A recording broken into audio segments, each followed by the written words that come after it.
Olá, pessoal. Tudo bem? Eu sou o João Vitor Zampieri, sócio das MP, e hoje estou aqui para mais uns Prosas MP.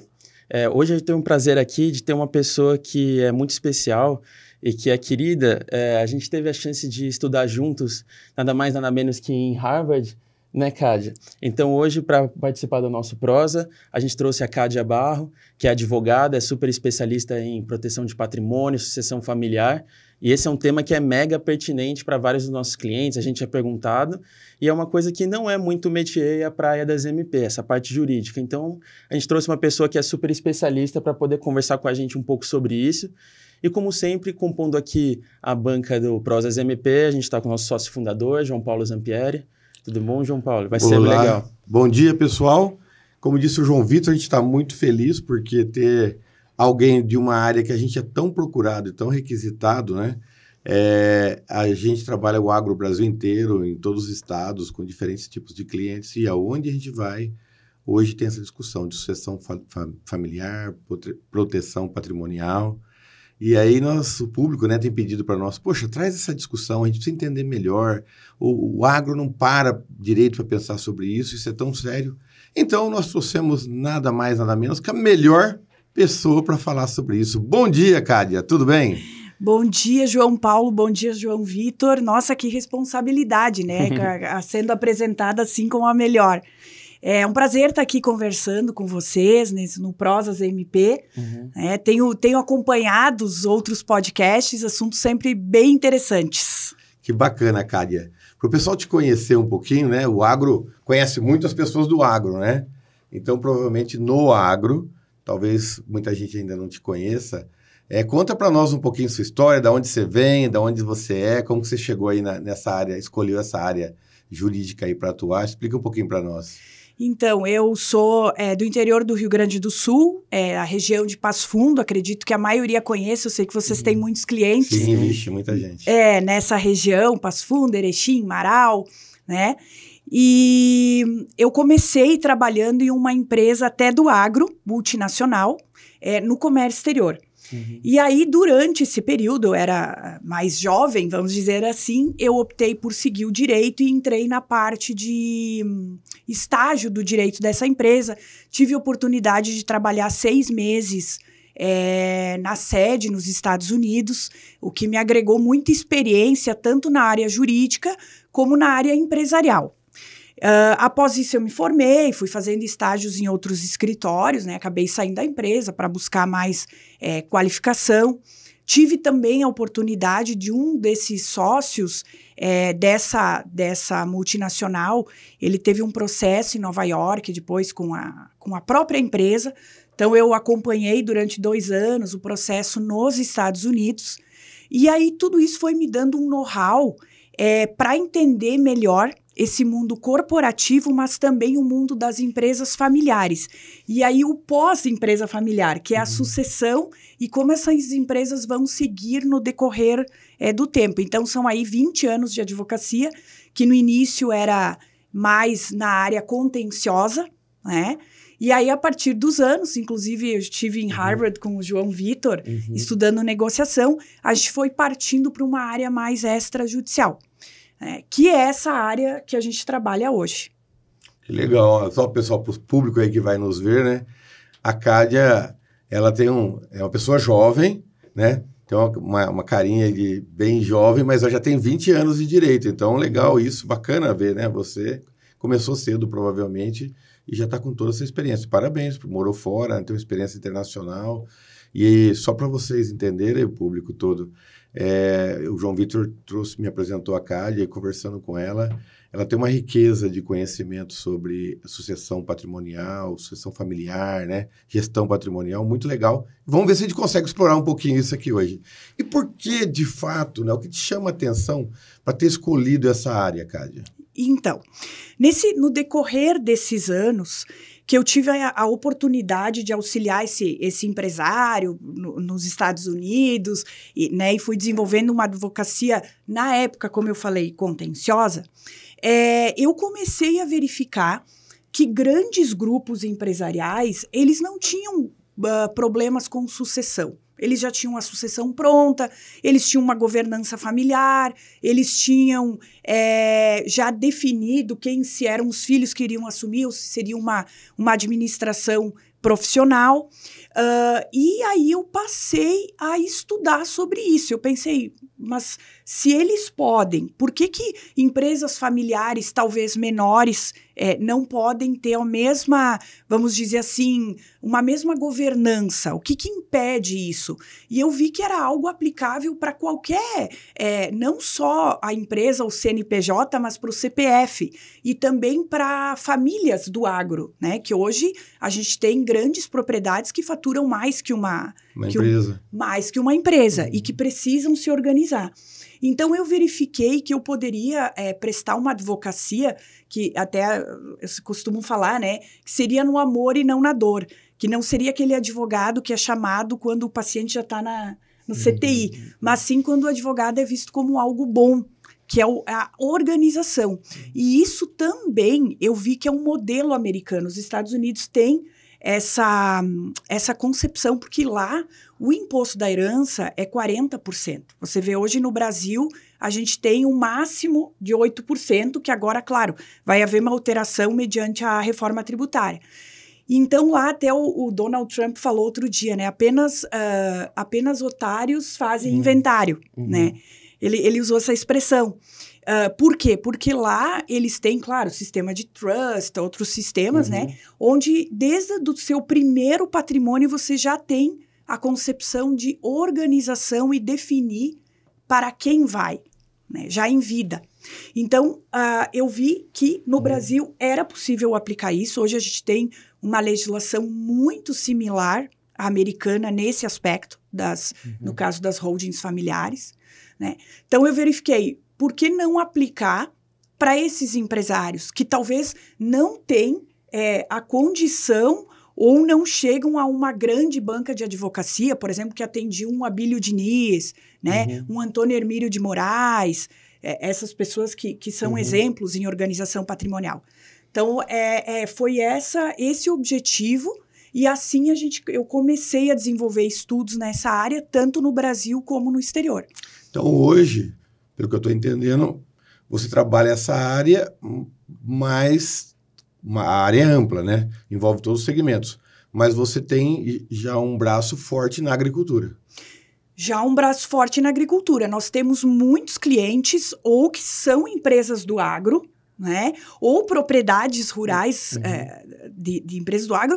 E até vou te dizer, João Paulo, a gente tem pequenos agricultores também, que já têm os filhos, muitos filhos às vezes ou se informam sobre o assunto, ou estudam administração, ou agronomia, e nos procuram para organizar, mesmo que seja a sua pequena propriedade.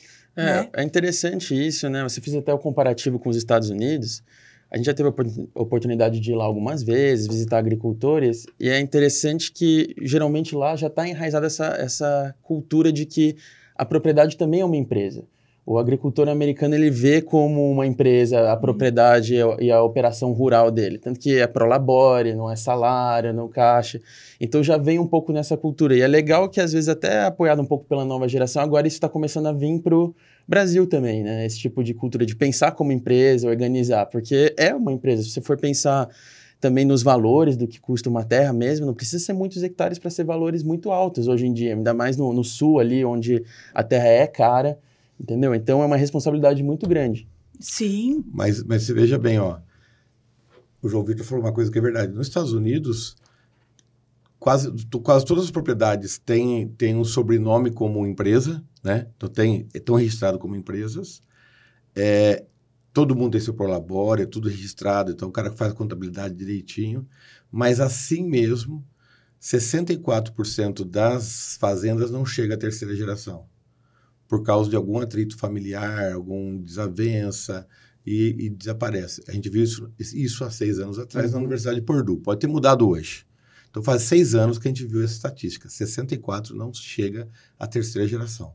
Se com toda a organização americana, 64% das propriedades não chegam à terceira geração, vamos trazer essa realidade para o nosso país, né? Para as pessoas aí que estão nos ouvindo, para as pessoas que dão assistência para os agricultores, para você que presta serviço para o agricultor, quer orientá-lo, quer ter um bom repertório. Olha o risco da nossa agricultura. E então a gente tem um caminho longo. E eu te pergunto, Kádia, você que lida hoje com as famílias, lida com a agricultura, se a gente fosse dar uma nota para o Brasil do nível de evolução, de percepção, de quão isso é sério, que nota se daria? Onde a gente está de 0 a 10 em termos de evolução da questão da sucessão, de uma boa gestão patrimonial para a família? Olha, eu diria que a gente está no nível 5 ou 6. A gente está ainda muito atrasado nesse sentido. Claro que evoluiu dos últimos 2, 3 anos, a evolução, vamos dizer assim, a gente partiu do 3 para o 6. Né? Trouxe muito isso e eu acho que um tema que acabou despertando muito é a reforma tributária. Então, acabou trazendo esse tema até muito para a internet, essa corrida. Tá? Mas o que eu vejo, João, como maior, agora você falou isso de não seguir até a 3ª geração. A gente vê isso em empresas, propriedades rurais, famílias dilapidadas, pai rico, filho pobre, neto pedindo esmola. Esse é um ditado assim popular e muito aplicável hoje no Brasil. Né? Quantas empresas quanto patrimônio não está mais no nome da mesma família, e os exemplos estão aí. Eu tenho certeza que cada pessoa que está nos ouvindo conhece um exemplo, se não na sua família, em famílias vizinhas, né? Irmãos que nunca mais se falaram. E aí a gente costuma falar, quando a gente puxa o planejamento patrimonial, a gente não está só falando de economia, você trouxe agora um ponto bem importante. A economia eu acho que é o 3º, 4º item a ser avaliado. A gente costuma dizer, olha, a sua propriedade ou a sua empresa não precisa morrer com o dono, que é o que acontece muitas vezes. Hoje, o planejamento patrimonial, o pilar número 1 que a gente costuma dizer é a questão da educação patrimonial dos filhos e a governança familiar. Esse eu vejo como o principal item. A família definir como aquela propriedade ou aquela empresa vai ser gerida nas próximas gerações. E aí sim a gente pode eu costumo dizer, né, como que você quer que o seu neto, o seu bisneto lembre de você? Né? Como o meu avô, meu bisavô foi um precursor e organizou e hoje estamos no patamar que estamos, só crescemos, ou o meu avô, meu bisavô não pensou em nada e nós tínhamos patrimônio X e hoje não temos nada. Fica só na saudade, né? Fica só na saudade. Né? E isso a gente tem exemplos assim, não no dia a dia, e exemplos eu costumo trazer, exemplos bons, né? Como eu brinquei aqui no início, a gente falou, Abílio Diniz, né? E por que não pode ser você também assim? Né? Por que você... Mas seria legal você trazer para a gente, primeiro assim, até para contextualizar, né? Que o público ouve muito, e eu até acho, você falou que a nota é 5, 6, olhando pelo bastidor do agro, eu fiquei surpreso, eu achava até que era menos. Mas vamos contextualizar para o público entender um pouquinho. Traz para a gente um pouco quais são... Traz um exemplo positivo e traz para a gente erros que você tem visto no mercado, que você falou, aonde que estão os principais erros que o pessoal tem cometido? Bom, exemplos bons, eu vou citar aqui a Forbes. A Forbes fez uma reportagem, né, de empresas que se perpetuaram, claro, bilionários, óbvio, mas como eu falei, é aplicável a qualquer empresa, e se perpetuaram e o patrimônio só cresceu. Então, como eu trouxe aí, falaram do Tony Hermílio de Moraes, a família do Roberto Marinho, a própria Dirce Navarro Camargo, da Camargo Corrêa, né? Então, é uma reportagem bem interessante para quem quiser pegar até no Google, onde eles falam do planejamento patrimonial e famílias que foram crescendo no decorrer das gerações e não se diluindo, né? E agora, falando em erros, vamos trazer aqui um exemplo bem, bem famoso, que o maior erro que chega até mim é a questão do testamento. Né? As pessoas me dizem assim, quando a gente conversa, não, mas eu estou muito tranquilo, eu já fiz um testamento definindo tudo para quem vai o quê, como vai ser administrado. E aqui eu só trago um nome para vocês, Gugu Liberato. né? Eu acho que é o maior exemplo de que testamento não serve.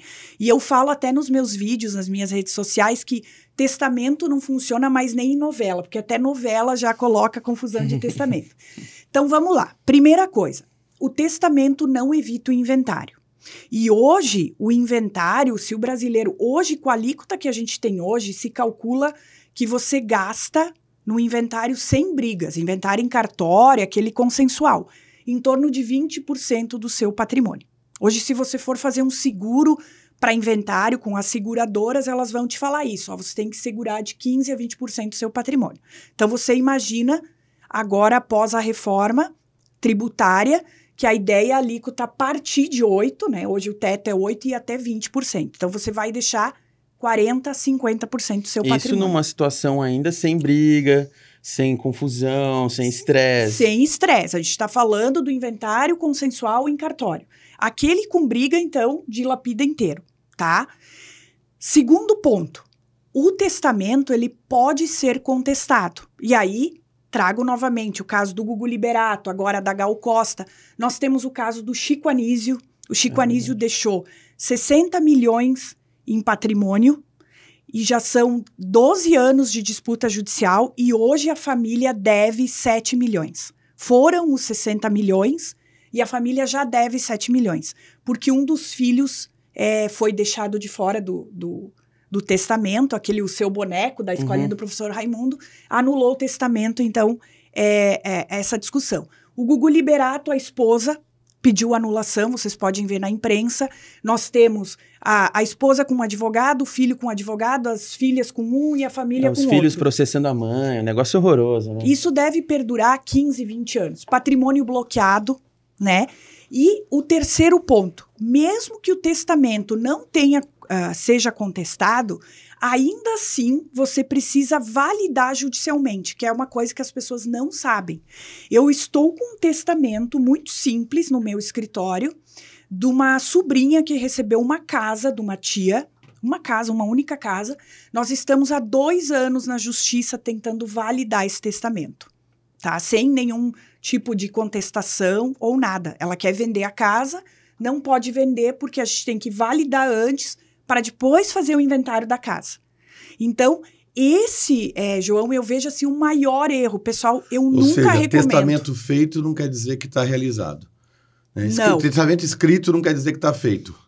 Exatamente. E o testamento, pelo que eu estou entendendo, Cádia, ele não protege o patrimônio. É uma questão que às vezes você dá uma indicação de como quer dividir, mas ele não evita inventário, não evita todos os gastos que você vai ter com isso, né? Isso, e fora todas essas brigas judiciais que a gente está falando. O segundo erro, assim, que eu vejo muito também, são as pessoas que nos procuram e nos dizem assim, mas eu já tenho uma holding, tá? E aí eu quero chamar muita atenção de quem está nos ouvindo aqui e nos assistindo. Planejamento patrimonial, pessoal, não é abrir uma empresa e botar patrimônio dentro só. Planejamento patrimonial é um sistema que você cria onde envolve direito de família, direito sucessório, direito empresarial e direito tributário. Então, não é brincadeira. E aí as pessoas chegam até nós com o patrimônio dentro de uma empresa, só é uma empresa administradora de patrimônio, tá? Claro, até ajuda essa família na questão da proteção patrimonial contra eventuais dívidas de terceiros e tal. Mas não está pronta a sua sucessão. Na hora que essa pessoa morrer, pode haver briga igual, vai ter que ter o inventário, né? O inventário vai ser calculado sobre o valor da avaliação desse patrimônio e não do capital social dessa empresa, né? Que muitas vezes os bens entram pelo imposto de renda, é um valor baixo, então a pessoa acredita, não, mas eu vou inventariar por esse valor. Não é mais assim, é avaliado item por item, né? E aí a pessoa tem essa ilusão de que está protegido. Eu vou até trazer um caso aqui muito simples de uma pessoa que me procurou. Ele era um empresário, inclusive, do agro. Ele falou para a esposa que ela podia ficar muito tranquila que ele tinha uma holding familiar. E ele tinha um casamento anterior com outros filhos, não se davam, né? Então, ele tem filhos desse casamento e do casamento anterior. Ele faleceu de um AVC, repentinamente. Quando ela foi ver, era uma holding de administração de bens, não tinha sucessão, não tinha nada. Resultado, está tudo bloqueado, uma briga com os filhos do outro casamento, né? Um sofrimento enorme para essa mulher que nos procurou, diante de toda essa situação delicada. Então, você vê, isso é algo bem preocupante, né? Que muitas pessoas acreditam estarem protegidas, mas não estão. É porque a palavra hold surgiu no mercado como, ó, tá doendo a cabeça, faz hold. Tem calo, faz hold. Estourou a panturrilha, faz hold. Então, hold vem meio assim, pejorativo, ó. Qualquer solução faz hold. E você está certa, não se parou para pensar do que está se falando, né? Então, o hold veio como a solução para tudo. Mas dentro de uma hold tem muita coisa para ser escrita e combinada, né? Exatamente, exatamente. Inclusive a governança familiar. Porque tem holding só, como eu falei, abertas, o patrimônio está lá, mas não tem nada definindo quem vai ficar com o quê, quem vai administrar o quê, como vai seguir as gerações. No caso de casamento, genros, noras, né? Então, tem toda uma situação que tem que se verificar. E como você falou, ficou algo pejorativo. Por isso que a gente gosta muito de falar de planejamento patrimonial da família, porque é algo muito maior, que abrange muito mais, vamos dizer, questões do que simplesmente holding, né? E essa questão, para a gente aparece muito ainda, eu vou contextualizar com um dado, tá, para os telespectadores. De acordo com a última pesquisa da Cainetec, Cainetec é a melhor empresa no Brasil hoje de informações no setor agropecuário, e ela trouxe uma informação com dados da safra 22-23, de que, mais ou menos, números aproximados, 58% dos tomadores de decisão no Brasil têm menos que 43 anos.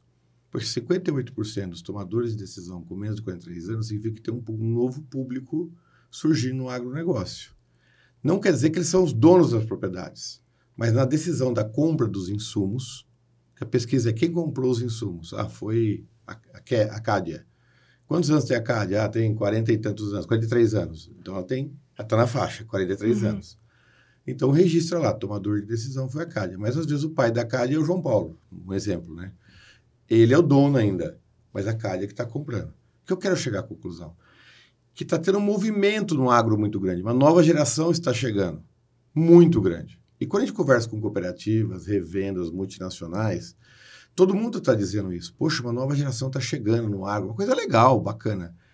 E isso é uma informação. No entanto, quando você vai nos congressos, o que eu tive no congresso das mulheres 2 anos atrás, do agronegócio, e as meninas que estavam lá, e legal, as mulheres estão indo e estão assumindo as propriedades, elas falaram, o problema é o seguinte, a gente vai, assume, dá assistência, compra os insumos, mas o pai está lá e não deixa a gente tomar posse. E aí começa a briga, né? Então, eu queria trazer esse contexto. Como você está vendo isso da questão seguinte, tem uma geração chegando, está aí para trabalhar, mas o pai fica ali e ele não sai. A famosa frase, né? A sucessão acontece no caixão. O cara morre para ter que ter a sucessão de fato, né? O João Vitor foi melhor que eu. Eu contei toda uma história, mas não resumi. O João Vitor resumiu melhor que eu. A sucessão acontece no caixão. E aí, o que acontece depois? Você tem acompanhado isso? Sim, esse seu número é muito interessante e eu vejo que tanto os clientes da ZMP como os nossos têm que avaliar isso, essa mudança. E olha só, eu vejo no dia a dia isso, João. Quem nos procura, aqui procura com essa ideia da organização patrimonial, acabam sendo esses filhos, né? Não é o pai, é o filho. É o filho, com 40, 30 anos, 40 anos, né? E na maioria deles, as mulheres. O maior público é bacana, o feminino que já se preocupa com isso. E isso é real. A gente tem, quando a gente vai falar com esse patrono, né, o patriarca, às vezes a gente tem essa dificuldade dele entender que não é que ele está sendo deixado de lado, sob hipótese alguma. Até porque a holding familiar, uma coisa boa que ela permite que você fique como proprietário autônomo do seu patrimônio enquanto você viver. Mas que ele entenda que ele já vai definir em vida os passos para perpetuar essa propriedade na família dele. E aí a gente fala da mudança de paradigma do brasileiro, que ele tem que ter essa mudança. E quando a gente tem essa conversa com eles, na maioria das vezes, eles conseguem ter essa compreensão. Então, tem que tentar, tem que puxar esse pessoal mais de idade e a gente consegue ter essa compreensão. Eu tenho um caso bem interessante que foi no município de Carazinho, aí ao lado de Passo Fundo. Ali do lado. Uma grande propriedade rural, tá? Que nós tivemos essa conversa com a família, 2 filhos, um filho homem, uma filha mulher. O filho homem é agrônomo, a filha mulher é professora. E a família compreendeu isso, tá? E nós já definimos que esse filho que é agrônomo, a partir de agora já vai auxiliar o pai na administração, já vai ter tomadas de decisão, já vai receber, como você falou, o João Vitor falou, já vai ter um prolabore. Então, eles já definiram como uma empresa. A irmã... Foi combinado, na verdade. Foi combinado. A irmã não tem ideia do agro, não quer participar da administração, mas é uma acionista, né? Ela tem parte... Porque ela é dona, querendo ou não, também. Ela é dona, então ele vai prestar contas para essa irmã, né? E aí, volta a pergunta lá do início que você fez. Por que você foi trabalhar com isso? O quanto é satisfatório quando você entrega esse trabalho para a família. A família sai muito feliz. Tanto que esse pai, né, esse senhor, ele me disse, olha, me agradeceu e ele disse, olha, agora eu tô em paz, né?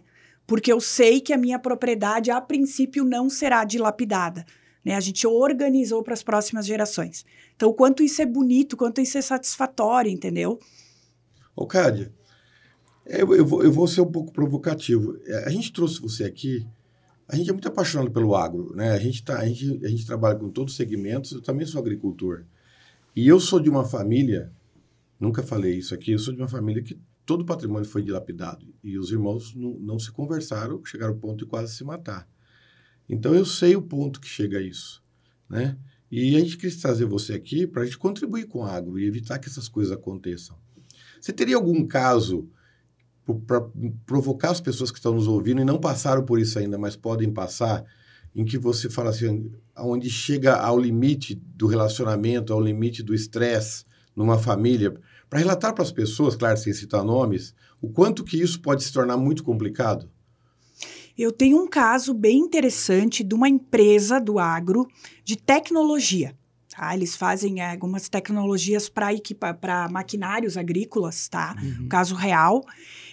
2 irmãos herdaram do pai. O pai faleceu repentinamente, trabalhava, ele era o que comandava a empresa, tá? Claro, eu não cheguei a conhecer esse pai, eu cheguei quando começou a briga.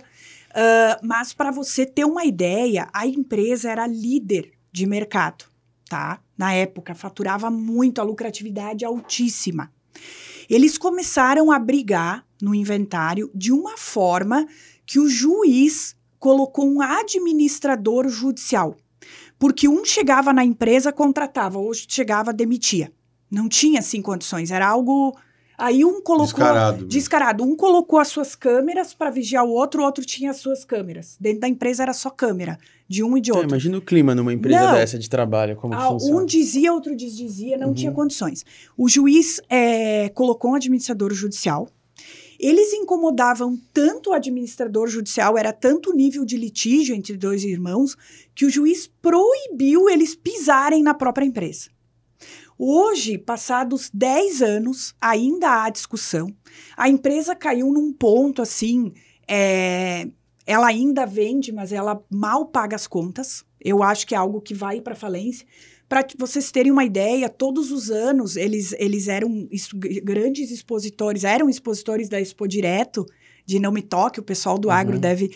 Né? Esse ano me chamou a atenção, nem estavam expondo o tamanho...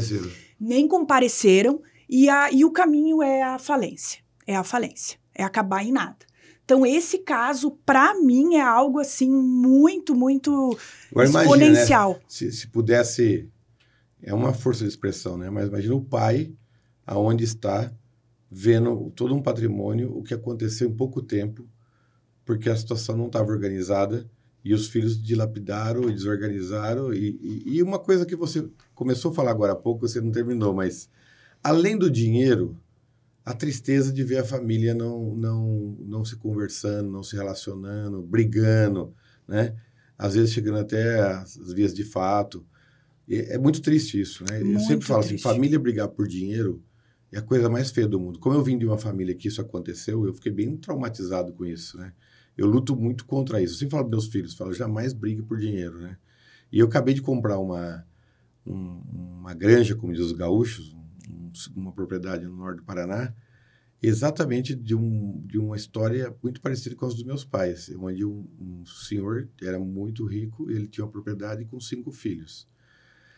Pra você ter uma ideia, quando ele morreu, que ele já tinha dividido as terras para os filhos, já na morte dele, o caixão dele foi comprado por um vizinho que tinha comprado uma parte das terras dos filhos já, que não tinha quem comprasse o caixão dele. Tão rápido que foi a degradação. E eu comprei uma terra de um dos filhos, pagando, com um mandato judicial, pagando as dívidas da fazenda para os credores. Eles não estão recebendo nada, só pagando dívida da fazenda. Então, acabou tudo. Mas acabou assim, numa geração, acabou tudo. Tudo.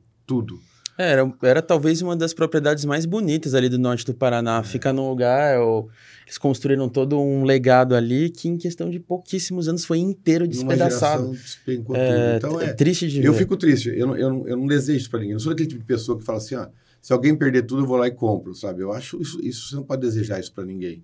Isso é triste, mas isso acontece, assim, numa geração acabou tudo. Sim, e João, onde a gente mais vê isso, infelizmente, é no agro.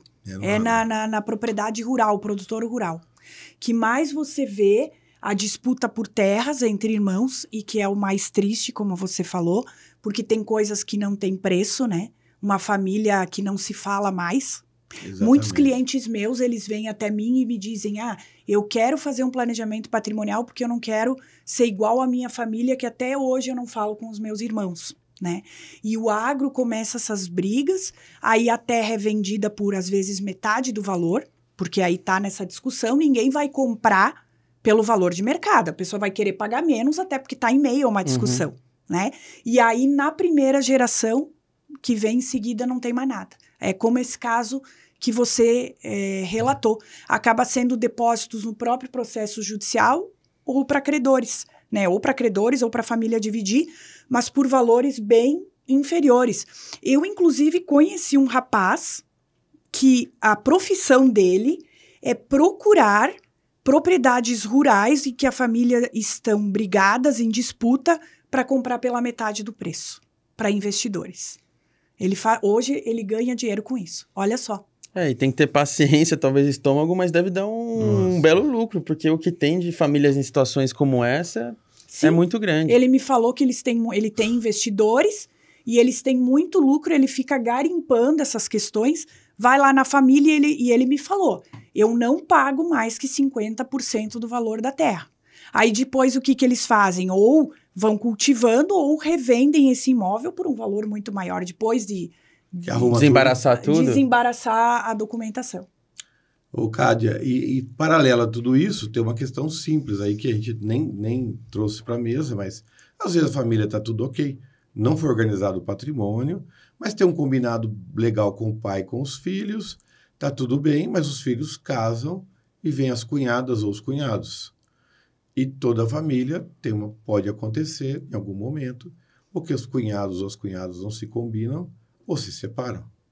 E a hora que separam, tudo aquilo que está bonitinho até então, se você não tem tudo organizado, não tem uma holding organizada, como fica isso, como fica a divisão de bens e tal, está todo mundo vivo, bem de saúde, mas vem os problemas, certo?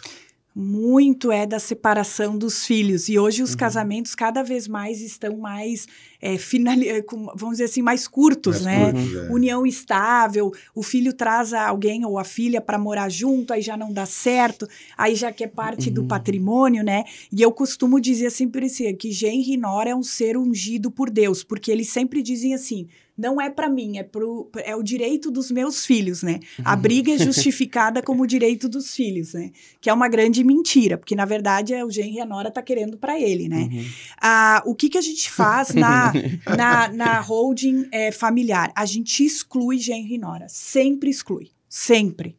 Até quando a pessoa me diz assim, mas eu me dou bem com a minha nora. Não, vamos excluir. Você não quer que depois o seu patrimônio vá para uma família de terceiro. Então, às vezes, seu filho se separa, aí a sua nora fica com parte do seu patrimônio e vai casar com outro que acaba sendo dono do seu patrimônio por tabela, né? Então, a gente exclui. E outra questão, João, que tem que ficar muito ligado. As pessoas nos chegam e nos dizem assim, mas eu não tenho problema porque o meu filho é casado por separação total de bens. Só que as pessoas não se antenam que na separação total de bens vale para divórcio, mas não para morte. Morte, aquele cônjuge é herdeiro. Não. Sim. Ele Sério? é herdeiro, e isso é herdeiro necessário. Então, se o seu filho vem a falecer, a sua nora é herdeira dele. Né? Mesmo com separação total? Mesmo com separação total. Então, isso também, eu até esqueci de falar antes, isso é um erro que vem muito. Eu não tenho medo, os meus filhos são casados por separação total. Sim, se eles se divorciarem. Mas se um filho seu vier a morrer, claro, ninguém espera a morte de um filho, óbvio, mas pode acontecer. Pode acontecer. Ele é herdeiro necessário. Então, aí, mais ainda importante a gente excluir, né? Na holding é possível. A holding é possível. Você exclui aquele seu... Ou na holding, a nora ou o genro tem cota capital, mas ela não tem acesso ao imóvel, né? Exatamente. E você pode definir tudo isso ali na holding, né? Porque eu também já peguei casos assim, de separação total, veio a falecer e aí a pessoa acaba herdando. Né? Então, tem que ter, esse é um mito muito grande que tem no Brasil, da separação total de bens. Né? Hoje a gente tem, João, um sistema, o Estado brasileiro ele é muito intervencionista, né? O que isso quer dizer? Ele acaba intervindo muito na legislação, tanto dos casamentos como da sucessão, sem dar essa autonomia que nos países de primeiro mundo se tem, como os Estados Unidos, né? Você vê hoje nos Estados Unidos uma pessoa deixa um testamento para o cachorro, né? Ou tudo para uma instituição de caridade. Aqui no Brasil não é possível. Da mesma forma o casamento, que nos Estados Unidos você define como vai ficar. Aqui nós temos regras de direito público que as pessoas não entendem e acham que depois vão conseguir dar um jeitinho, mas não é possível. Então, assim, por isso que eu digo que o planejamento patrimonial tem que ter muito cuidado, porque envolve muitas questões de família, de sucessão, de tributário, né? Agora, para quem está nos ouvindo, vamos imaginar que tem as pessoas que estão nos ouvindo e falam, poxa, caramba, não estava atento a tudo isso, eu quero começar a organizar. Né? Você é advogado, tem seu escritório, né? Fazendo a propaganda aqui da Cádia, né? Quem quiser procurar a Cádia no Instagram é muito fácil. Cádia Barro, né? Cádia Barro, tá ali no Instagram. A gente coloca o link também na descrição do vídeo. Na descrição do vídeo vai estar o link lá, Cádia Barro. Mas a pessoa procura advogado. E qual que é a primeira fase de quem quer organizar o patrimônio? Só para o pessoal ter uma dica, o grau de complicação, se é fácil, se é complicado, como funciona isso? Então, primeiro quem quer, vai deixar o link, quem quer nos procurar, e Cádia é com K, então é muito fácil, só tem eu. E é Barro, né? É Barro, então a gente está no YouTube, no Instagram, no LinkedIn, então é fácil de nos encontrar. Mas o primeiro ponto do nosso trabalho que a gente fala, a gente chama de sessão de viabilidade, né? Eu brinco assim, o cara que disser para você que vai fazer uma holding e te diz assim, só me manda os documentos que eu orço, fuja, sai correndo. Porque o cara não avaliou nem a sua família, não avaliou o seu interesse, não avaliou, eu tenho filhos de outro casamento, desse casamento, eu tenho, né, toda vamos dizer assim, toda a formação familiar. Então, o que a gente faz nessa sessão de viabilidade? A gente senta com essa família, entende os interesses, como ela começou, como que ela quer daqui 20, 30, 40 anos. A partir dessa avaliação, a gente começa a avaliar o patrimônio em si. E aí sim, aí a gente monta um croquis estrutural, que o que é? A gente mostra para ela, bom, com o inventário você gastaria tanto. Com uma doação com usufruto, que eu também não recomendo, você gastaria tanto. E nós temos tais modelos de holding para você, porque hoje a gente tem 10 modelos de holding, né? Tem muitos modelos, né? Não é qual é o melhor. O melhor é o que vai se adequar para a sua família. Então, aí a gente apresenta os principais modelos, né? E aí essa família tem condições de fazer uma opção consciente. Aí sim você consegue desenvolver um trabalho consciente, entendeu? Com aquele patriarca que às vezes não queria, como o João Vitor falou, né? Que só faz a sucessão no caixão, né? Aí sim ele começa a compreender a importância do planejamento patrimonial. Mas toda essa primeira fase, às vezes, ela é a mais, vamos dizer assim, complexa e demorada. Às vezes a gente leva meses nesse trabalho preparatório, né? Então, por isso que eu volto a falar. Quem oferece simplesmente a holding como uma produção em série ou um pacote ali, eu cobro tanto e vem aqui e deixa os documentos, isso não é planejamento patrimonial. É muito interessante isso. E eu também, né, uma coisa que você falou que me chamou a atenção, tem muita coisa que você falou que me chamou a atenção, né, mas uma delas é que você disse que no agro tem mais mulheres procurando ajuda do que homens, né, na nova geração. Um ponto que eu não queria deixar para trás. Eu tenho famílias de amigos e amigas que o pai coloca muito claramente que por o homem estar junto na propriedade, ele vai deixar a terra para os filhos e não para as filhas. Ainda existe isso. Como fica isso tecnicamente, legalmente ele não pode fazer isso, a não ser que a filha abra a mão. Isso aí. Né? E você tem visto muito isso ainda? Sim, a gente infelizmente ainda vê muito. Eu me parece, João, e me diga se eu estou errada, que é muito da colonização italiana, mas porque a gente vê famílias de outras colonizações um pouco diferentes. A italiana é bastante. Eu acho que até ali na sua região, no Rio Grande do Sul, querendo ou não, é um público um pouco mais conservador, sim. A gente tem diversos números que às vezes colocam o quanto que às vezes ainda é um pouco mais reticente de ir para alguns tipos de práticas, até no manejo agrícola mesmo. É uma característica ali da região. Isso, a gente tem ainda isso é muito triste, né? Mas o que me deixa feliz é que eu vejo que há uma mudança, assim, bem grande nos últimos anos. Há uma mudança, né? Então, muito embora o pai queira deixar mais para o filho homem, tá? Isso tem muito, eles chegam até mim e querem pelo menos o que é permitido em lei, me dizem, então deixa mais para o fulano que está na propriedade e tal. As mulheres vêm buscando espaço. E o que me chama atenção é que, como eu falei, eu posso dizer hoje que 90% das pessoas que nos procuram, que levantam a ideia para a família, tanto em empresas como em propriedades rurais, né, do agro, são mulheres. Mesmo elas ficando com menos, ainda assim elas ficam satisfeitas de estarem organizando. Então, elas concordam, algumas delas sabem que não vão poder lutar muito contra isso, porque é algo que vem culturalmente de muitas gerações, mas mesmo assim elas querem fazer. Isso me chama muita atenção. A gente está caminhando para o final aqui, a gente tem visto isso, tem visto uma coisa bacana, a quantidade de mulheres assumindo as propriedades, mas a gente tem visto que para as mulheres assumir, os pais demoram mais para entregar a propriedade do que para os homens. Então, eles permitem, ficam orgulhosos de ver a mulher ali. Tem homens que só têm filhas, né? Então, não tem o que o cara... mesmo que ele quisesse que um menino assumisse, ele tem filhas. E as filhas têm uma capacidade muito grande e vêm com vontade e tal. Mas a gente observa que quando é o homem, ele entrega a chave mais rápido e a menina ele demora um pouco mais. Então, as meninas têm uma batalha maior. Mas com o tempo, né, elas estão conquistando esse espaço, estão fazendo um trabalho bem bacana. Mas tem essa questão de cultura, de região, né?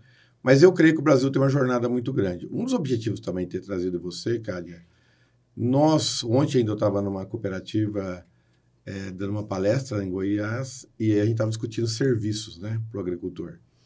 E a gente discute muito que o produtor está carente de repertório. Então, as pessoas que visitam uma propriedade agrícola, por que é que ele quer receber um profissional lá? Eu quero vender caneca, certo? Eu vendo caneca, mas todo mundo aqui nessa mesa vende caneca. Por que o produtor vai falar com o João Paulo, vai falar com a Kádia ou vai falar com o João Vitor? Depende do repertório de quem estiver conversando com ele. E uma das coisas que é um bom repertório, uma boa contribuição com o produtor, por exemplo, é você ter um mínimo de discernimento para conversar com ele sobre sucessão familiar. Não quer dizer que sucessão familiar vai resolver todos os problemas. Mas uma recomendação nossa aqui das MP para os telespectadores. Vamos colocar isso na pauta das conversas, porque hoje é uma dor muito grande para os produtores, para as cooperativas, para as revendas. É importante que essa sucessão ou essa gestão patrimonial aconteça de forma sadia, para o bem de todos. Então, como serviço a oferecer para os produtores, é muito importante que essa conversa aconteça.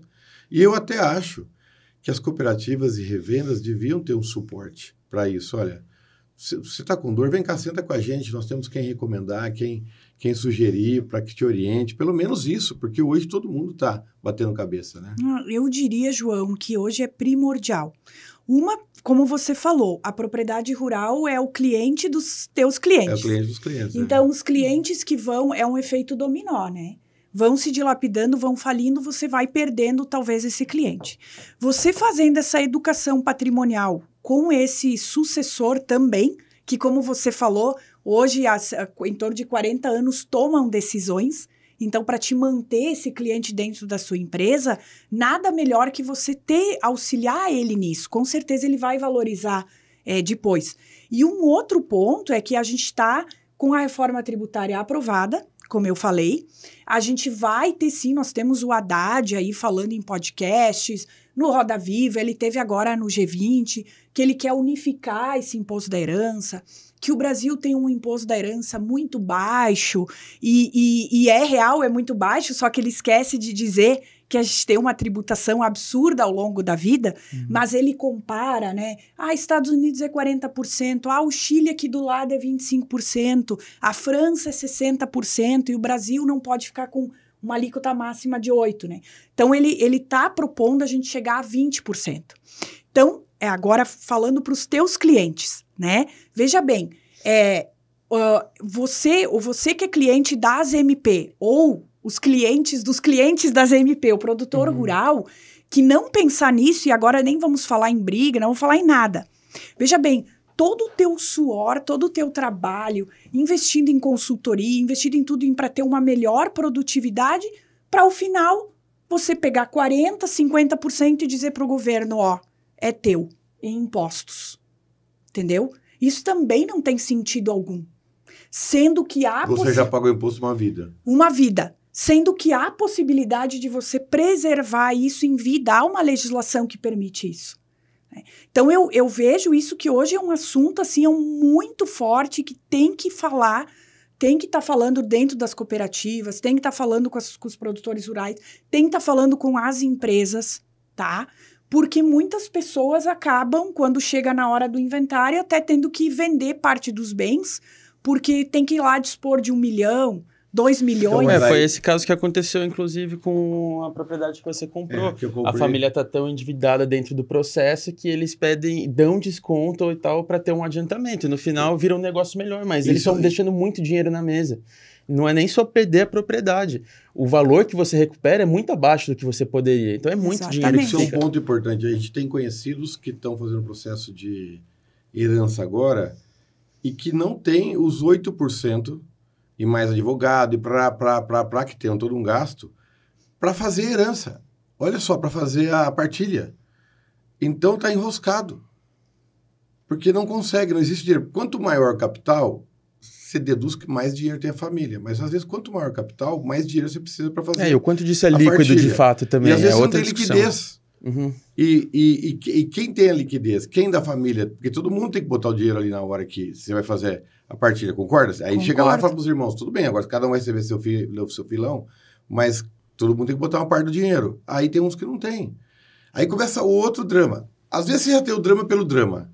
Tem gente que não concorda e não acha justo dividir igual, né?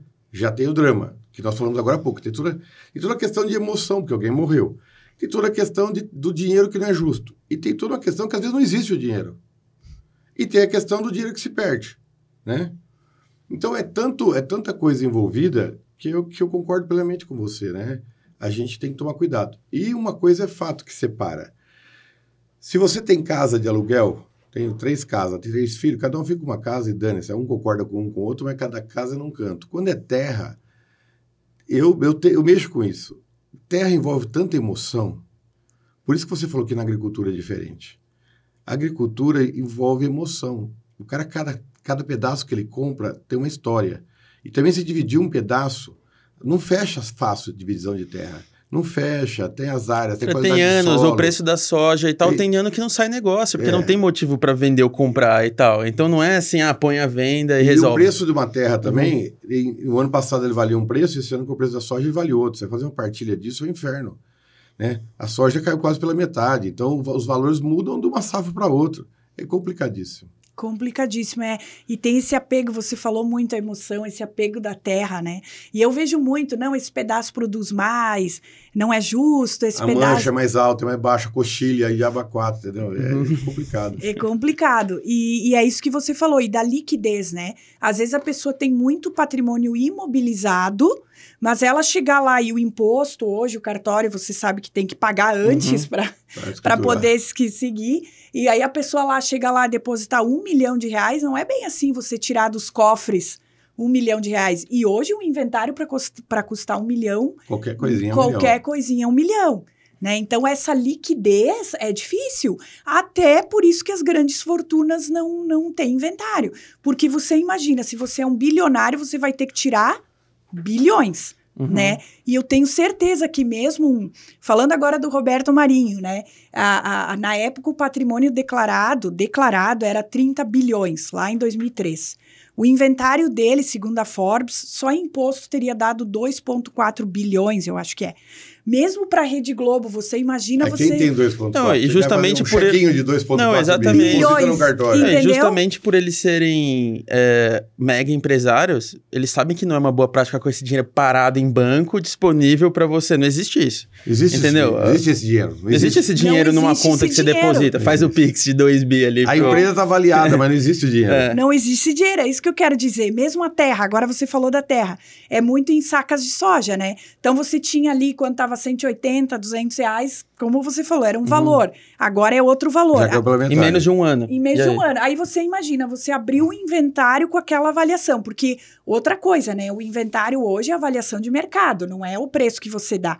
Então você abriu com aquela avaliação, né? E aí em pouco tempo já caiu o valor e você tem que pagar o imposto sobre aquilo lá.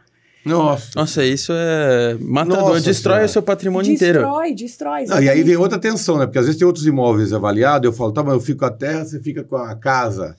Aí hoje eu olho e falo, não, a terra depois de um ano vale menos que aquele e tal. Aí já vira uma briga total. A Kátia tá assustando a gente agora. Bom, pessoal, olha, a gente vai ter que caminhar para o final, vocês verem que é empolgante essa discussão. Eu sinto hoje que nas nossas mídias, nos nossos podcasts, esse assunto vem pouco para a mesa. Todo mundo conversa por cima, passa o paninho. Mas ninguém se aprofunda, né? Assim que a gente conheceu a Cádia, tivemos um café muito gostoso com ela. E eu, como agricultor, como agrônomo, como homem, né? Eu, João Vitor, aí das MP, precisamos trazer essa pauta para o nosso público. Queremos, inclusive, levar a Cádia para os nossos treinamentos, que a gente provê para os nossos clientes, porque a gente acha que esse assunto tem que ser mais divulgado. Eu, da minha parte, agradeço demais, Cádia. É um prazerzão te conhecer. Você é uma pessoa muito simpática, seu olho brilha quando fala no assunto. Eu vejo que você tem um domínio incrível. Tenho certeza que muita gente vai te procurar e você tem muito a colaborar com a agro brasileira aí. Muito obrigado por ter vindo, foi um prazer te conhecer. Eu que agradeço a oportunidade, sou muito grata a você estar falando com uma clientela tão especial como a de vocês.